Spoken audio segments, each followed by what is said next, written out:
દાહોદ જિલ્લામાં અતિશય વરસાદના કારણે દાહોદ જિલ્લાના ખેડૂતોને નુકસાન થયું છે તે સર્વે કરી તાત્કાલિક ચૂકવણી કરવા આમ આદમી પાર્ટી દાહોદ દ્વારા જિલ્લા કલેક્ટરને આવેદનપત્ર પાઠવ્યું।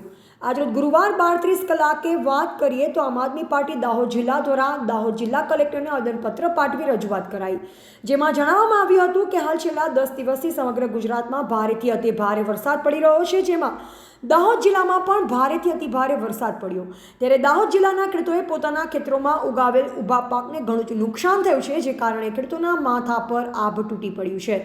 સાથોસાથ કાચા મકાનો પણ ધરાશાયી થયા છે અને મૂંગા પશુઓના મોત પણ થયા છે, જેને લઈ સરકાર તરફથી આપવામાં આવતી સહાય સર્વે કરી તાત્કાલિક ધોરણે તપાસ કરી ખેડૂતોને આપવામાં આવે તેવી માંગ કરી છે। રિપોર્ટર અજય સાંસી। આજ રોજ દાહોદ જિલ્લા કલેક્ટર સાહેબને આવેદનપત્ર આપવામાં આવ્યું છે।